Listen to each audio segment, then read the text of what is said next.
जय हिंद।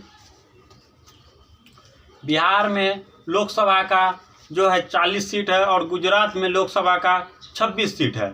आइए आपको हम बताते हैं कि बिहार के लोग मजदूर क्यों पैदा हो रहे हैं और गुजरात के लोग मालिक क्यों पैदा हो रहे हैं। आइए आपको हम बताते हैं। आप मेरा नमस्कार स्वीकार कीजिए। मैं परमानंद सत्यवादी और आप चाणक्य न्यूज बिहार देख रहे हैं। भारत का लोकतांत्रिक देश में सबसे बड़ा लोकसभा और राज्यसभा का इलेक्शन में लोकसभा में सबसे ज़्यादा सीट वाला राज्य उत्तर प्रदेश और जो है सबसे कम सीट वाला राज्य जो है यह गोवा है।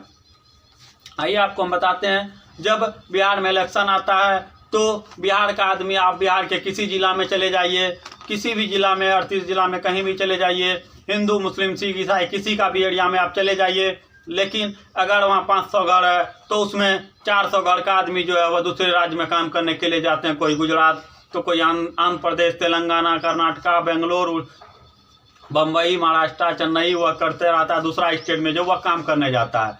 अब आप सोचिए कि 26-27 सीट राज्य गुजरात और 40 सीट संसद का सीट वाला राज्य बिहार में जो आखिर इतना भुखमरी, आखिर इतना बेरोजगारी क्यों है, आखिर जो उतना ज़्यादा सांसद अपना यहाँ रहते हुए भी सबसे मेहनती मजदूर बिहार के, सबसे काबिल लोग बिहार के और सबसे बाहुबली नेता भी बिहार के हैं, फिर भी बिहार का आज हाल ऐसा क्यों है।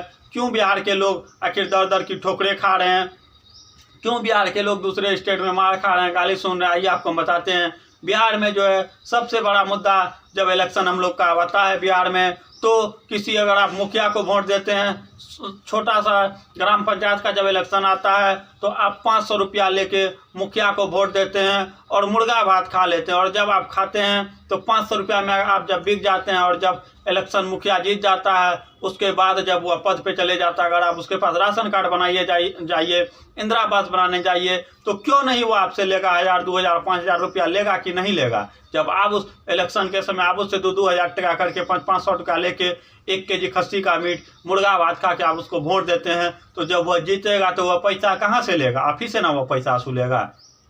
उसके बाद आते हैं, सबसे बड़ा बात है जब अपना बिहार में 40 सीट है संसद का, फिर भी 28-27 सीट राज्य वाला गुजरात, फिर भी बिहार से इतना आगे कैसे है। आइए आपको हम बताते हैं। जब बिहार में सिर्फ मजदूर का फैक्ट्री क्यों कहा जाता है। बिहार के जितने भी नेता है, कोई भी नेता जो है बिहार का मजदूर के बारे में नहीं सोचता, उसको सिर्फ आप वोट दे दीजिए और वह MP MLA बन जाएगा। वह सिर्फ अपना देखेगा, वह अपना कैसे आगे बढ़ेगा, उसका परिवार कैसे आगे बढ़ेगा और जो है उसका भविष्य कैसे सुखमय होगा, उसका बाल बच्चा कैसे लंदन और पेरिस में पढ़ेगा, अमेरिका में पढ़ेगा, और आपका जो बाल बच्चा है वही गांव का सरकारी स्कूल में पढ़ेगा जहां की पीने का पानी नहीं रहता है और लेटरिन के लिए बाथरूम साफ नहीं रहता है। आपका स्टूडेंट जो आपका बच्चा जो है वहीं पढ़ेगा और उसका बाल बच्चा कोई लंदन में तो कोई अमेरिका में पढ़ेगा। इसीलिए क्योंकि बिहार का जो नेता है वो सिर्फ अपने लिए सोचता है और दूसरा स्टेट का नेता, छोटा सा स्टेट तेलंगाना, वहाँ का नेता इतना सेफ्टी देता है, इतना पुलिस प्रोटेक्शन इतना बढ़िया है, काम का इतना सुख सुविधा है,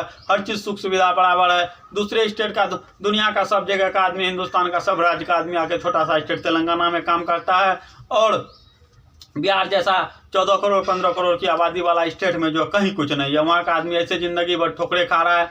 तो इसमें सबसे बड़ा जिम्मेदार हम लोग होते हैं। जब इलेक्शन का पारी आता है 200, 500, 2000, 5000 लेके राजनेता को वोट देते हैं और वही राजनेता जब सत्ता पे बैठ जाता है तो आपका खून चूस के जो वो अपना बड़का बिल्डिंग इमारत बना लेता है और आप जो है कहते हैं रह जाते हैं। इसीलिए हालात को बदलिए। सही समय पे अगर सही आदमी को आप वोट नहीं दीजिएगा तो आपका बच्चा जो इसी तरह बौखते रहेगा और यही समय अगर आप अपने हालात को नहीं बदलेंगे, आप सही आदमी को वोट नहीं देंगे, तो आने वाला जो बिहार का भविष्य है वह और अंधकार में जाने वाला। अभी तो बिहार का आदमी को बाहर में मार रहा है और गाली दे रहा है, आने वाला समय में उसके साथ क्या होगा वो आप अपने स्तर से सोच लीजिए। बाकी अब आप सोचिए, आप बिहार सरकार के बारे में क्या कहना चाहते हैं, 40 राज्य वाला संसद के बारे में आप क्या कहना चाहते हैं, और जहाँ 16 से 17 संसद है, तेलंगाना में 17 राज्य वाला संसद के बारे में आप क्या कहना चाहते हैं, कमेंट करके जरूर बताइए। तब तक के लिए जय हिंद, जय भारत, वंदे मातरम।